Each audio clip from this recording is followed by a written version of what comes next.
ஆக்சுவலாக நம்ம இப்போ எங்கே போயிட்டுருக்கோன்னு பார்த்தீங்கன்னா கோவளமில் இருக்கக்கூடிய கோவளம் தர்காவுக்கு தான். ஆக்சுவலாக கோவளம் தர்காவுடைய ஹிஸ்ட்ரியை வந்து வீடியோ ஓடி போடுங்கன்னு நிறைய சப்ஸ்கிரைபர் சொல்லியிருந்தீங்க. அவங்களுக்காக தான் இந்த வீடியோ.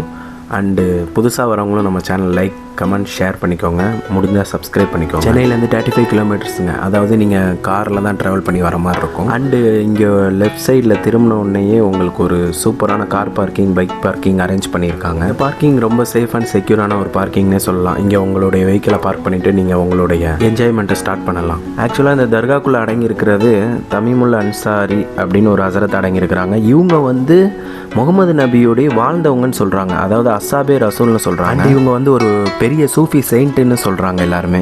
ஆக்சுவலாக ஹசரத் வந்து மதீனாவில் பிறந்து மக்காவில் வந்து இஸ்லாத்தை தழுவி இருக்கிறாங்க. ஆக்சுவலாக இதுக்குள்ளே தான் ஹசரத் அவங்க அடங்கி இருக்கிறாங்க. இந்த இடத்த கட்டி கொடுத்தது வாலாஜா நவாபுங்கிறது குறிப்பிடத்தக்கது. ஆக்சுவலாக இந்த கொடிமரம் வந்து ரொம்ப விசேஷமான கொடிமரம்னு சொல்கிறாங்க. தேங்காய் கையில் வச்சுட்டு இது உள்ளே ஒரு ரவுண்ட் அடித்தா நம்ம உடம்புல ஏதாவது நெகட்டிவிட்டி இருந்ததுன்னா அது ஆட்டோமேட்டிக்காக வெளியே வந்துருமா. நம்ம உடம்புல ஏதாவது நெகட்டிவிட்டி இருக்கான்னு உள்ளே போய் செக் பண்ணிக்கலாங்க. ஆனால் நம்ம உடம்புல எதுவும் நெகட்டிவிட்டி இல்லை.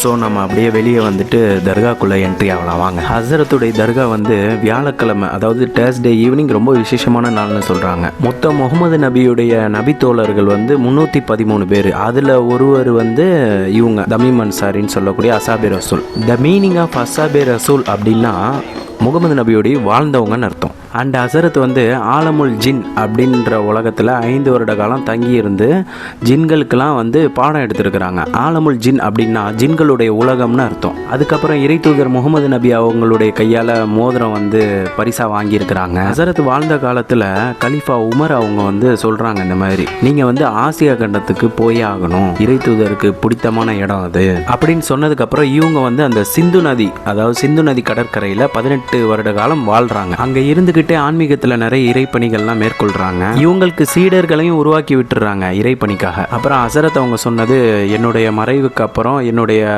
புனித உடலை வந்து ஒரு பெட்டியில் வச்சு இந்த கடற்கரையில் விட்டுருங்க, சிந்து நதியோரமாக விட்டுருங்க அப்படின்னு சொல்கிறாங்க. இவங்களும் அதே மாதிரி அவங்களுடைய உடலை வந்து சிந்து நதியோரமாக அந்த பெட்டியில் வச்சு விட்டுடுறாங்க. நாளடைவில் அந்த பெட்டி வந்து கோவளம் பீச் அடையுது. அந்த இடத்துல மீன் பிடிக்கிறவங்க வலை போட்டு அதை எடுத்துருக்கிறாங்க.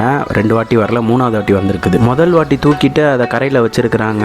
மறுபடியும் 2வது வாட்டி தூக்கி ஒரு கரையில் வச்சதுக்கப்புறம் 3வது வாட்டி தூக்குறப்ப அந்த பெட்டி அந்த இடத்த விட்டு துளி அளவு கூட நகரலைங்க. அந்த இடத்துலேயே உருவானது தான் இந்த கோவளம் தர்கா. ஆக்சுவலாக இங்கே வந்துட்டு போகிற மக்களுக்கு வந்து ஹசரத் வந்து அவங்களுடைய நெகட்டிவிட்டிஸ் அண்ட் பிளாக் மேஜிக்கை வந்து ரிமூவ் பண்ணுறதா சொல்லிட்டு இருக்கிறாங்க. இந்த இடத்துக்கு வந்து எல்லா மத ரீதியான மக்களும் வந்துட்டு போகிறாங்க. அண்ட் இதுக்கு பக்கத்துலேயே ஒரு ஷீட் போட்ட இடம் இருக்குது. இது எதுக்குன்னா அந்த உடம்பு சரியில்லாமல் வரவங்கெல்லாம் தங்குறதுக்கு, அதுக்காகவே ஒருத்தவங்க கட்டி கொடுத்துருக்குறாங்க. அண்டு அமாவாசை, அந்த பௌர்ணமி, அந்த நாட்களில் வந்து எண்டு வரை கூட்டம் வந்துருமாங்க. இந்த இடம் ஃபுல்லாகிடுமா. சென்னையிலேயே ஒரு பெரிய ஸ்பிரிச்சுவல் பிளேஸ் அப்படின்னு சொன்னால் இது இந்த கோவளம் தர்கா தான். நெக்ஸ்ட் வீடியோவில் மீட் பண்ணுறேன். மறக்காமல் நம்ம சேனலை சப்ஸ்கிரைப் பண்ணிடுங்க, லைக் பண்ணிடுங்க, ஷேர் பண்ணிடுங்க. பாய்.